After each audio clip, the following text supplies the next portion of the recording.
Pride and Prejudice by Jane Austen. Chapter 26. Mrs. Gardiner's caution to Elizabeth was punctually and kindly given on the first favourable opportunity of speaking to her alone. After honestly telling her what she thought, she thus went on: "You are too sensible a girl, Lizzie, to fall in love merely because you're warned against it, and therefore I'm not afraid of speaking openly. Seriously, I would have you be on your guard. Do not involve yourself, or endeavour to involve him, in an affection which the want of fortune would make so very imprudent. I have nothing to say against him. He is a most interesting young man, and if he had the fortune he ought to have, I should think you could not do better. But as it is, you must not let your fancy run away with you. You have sense, and we all expect you to use it. Your father would depend on your resolution and good conduct, I am sure. You must not disappoint your father." "My dear aunt, this is being serious indeed." "Yes, and I hope to engage you to be serious likewise." "Well, then, you need not be under any alarm. I will take care of myself, and of Mr. Wickham too. He shall not be in love with me if I can prevent it." "Elizabeth, you are not serious now." "I beg your pardon. I'll try again. At present I am not in love with Mr. Wickham. No, I certainly am not. But he is, beyond all comparison, the most agreeable man I ever saw, and if he becomes really attached to me, I will believe it better that he should not. I see the imprudence of it. Oh, that abominable Mr. Darcy! My father's opinion of me does the greatest honour, and I should be miserable to forfeit it. My father, however, is partial to Mr. Wickham. In short, my dear aunt, I should be very sorry to be the means of making any of you unhappy. But since we see every day that where there is affection, young people are seldom withheld by immediate want of fortune from entering into engagements with each other, how can I promise to be wiser than so many of my fellow creatures if I am tempted? Or how am I even to know that there would be wisdom to resist? All that I can promise you, therefore, is not to be in a hurry. I will not be in a hurry to believe myself his first object. When I am in company with him, I will not be wishing. In short, I will do my best. Perhaps it will be as well if you discourage his coming here so often. At least you should not remind your mother of inviting him." "As I did the other day," said Elizabeth, with a conscious smile. "Very true. It will be wise in me to refrain from that. But do not imagine that he is always here so often. It's on your account that he has been so frequently invited this week. You know my mother's ideas as to the necessity of constant company for her friends. But really, and upon my honour, I will try to do what I think to be the wisest. And now I hope you're satisfied." Her aunt assured her that she was, and Elizabeth, having thanked her for the kindness of her hints, they parted, a wonderful instance of advice being given on such a point without being resented. Mr. Collins returned into Hertfordshire soon after it had been quitted by the Gardiners and Jane, but as he took up his abode with the Lucases, his arrival was no great inconvenience to Mrs. Bennet. His marriage was now fast approaching, and she was at length so far resigned as to think it inevitable, and even repeatedly to say, in an ill-natured tone, that she wished they might be happy. Thursday was to be the wedding day, and on Wednesday Miss Lucas paid her farewell visit, and when she rose to take leave, Elizabeth, ashamed of her mother's ungracious and reluctant good wishes, and sincerely affected herself, accompanied her out of the room. As they went downstairs together, Charlotte said, "I shall depend upon hearing from you very often, Eliza." "That you certainly shall." "And I have another favour to ask you. Will you come and see me?" "We shall often meet, I hope, in Hertfordshire." "I am not likely to leave Kent for some time. Promise me, therefore, to come to Hunsford." Elizabeth could not refuse, though she foresaw little pleasure in the visit. "My father and Maria are coming to me in March," added Charlotte, "and I hope you will consent to be of the party. Indeed, Eliza, you will be as welcome as either of them." The wedding took place. The bride and bridegroom set off for Kent from the church door, and everybody had as much to say or to hear on the subject as usual.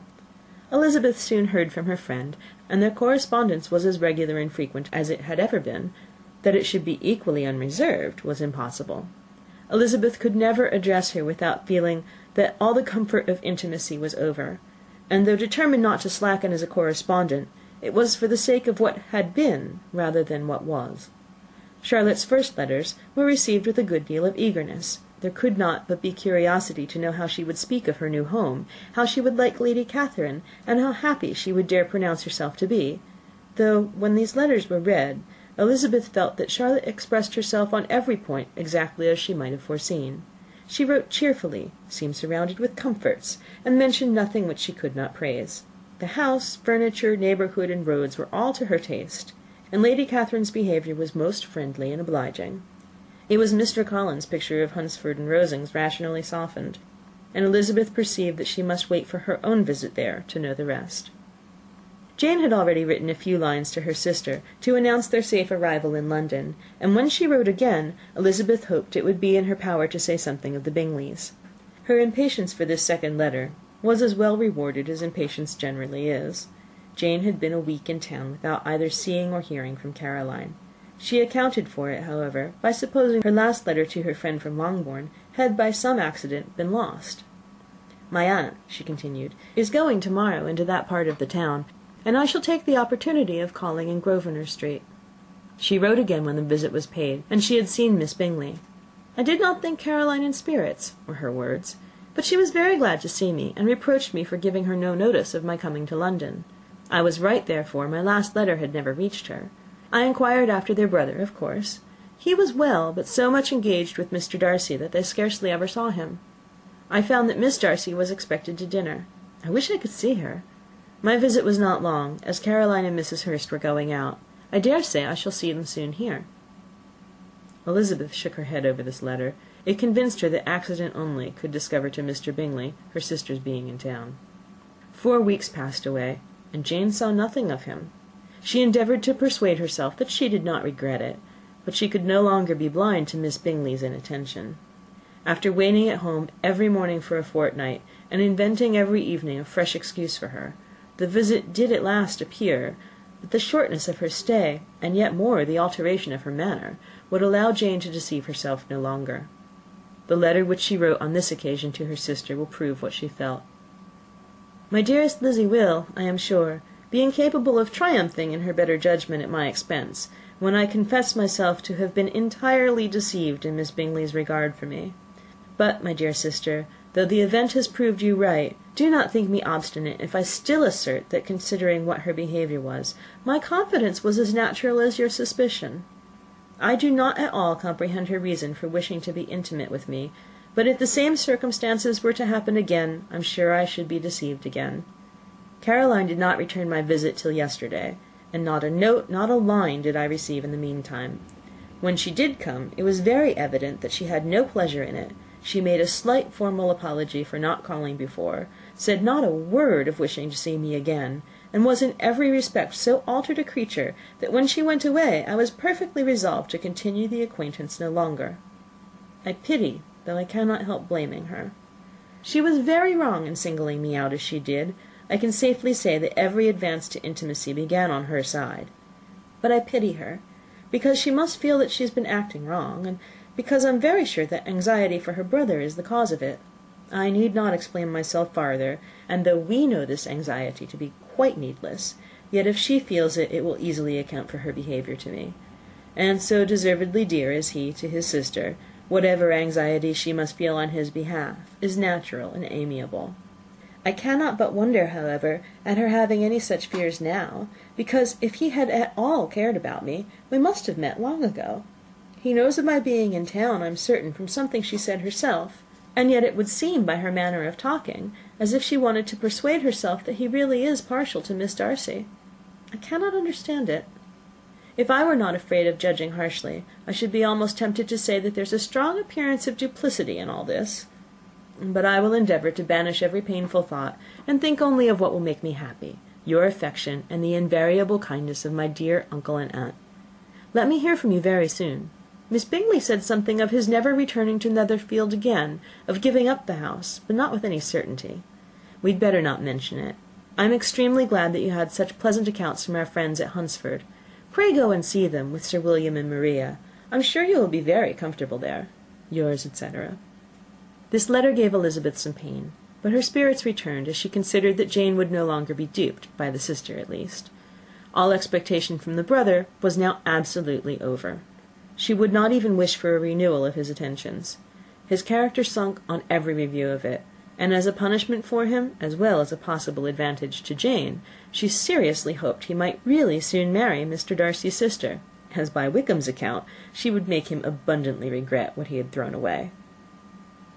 Mrs. Gardiner, about this time, reminded Elizabeth of her promise concerning that gentleman, and required information, and Elizabeth had such to send as might rather give contentment to her aunt than to herself. His apparent partiality had subsided, his attentions were over.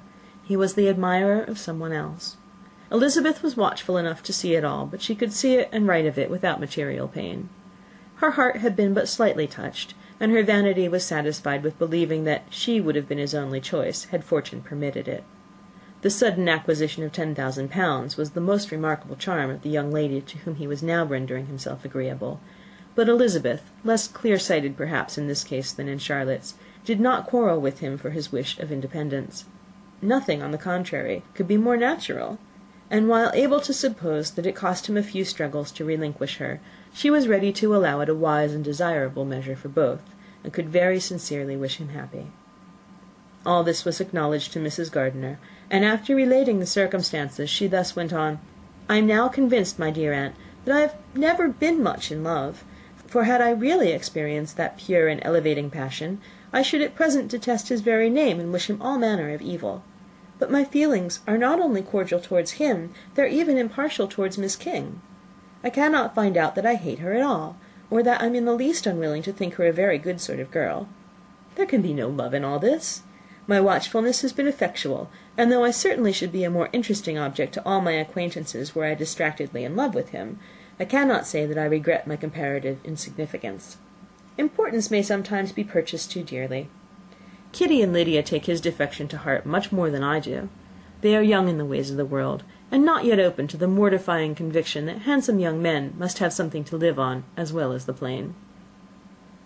Chapter 26.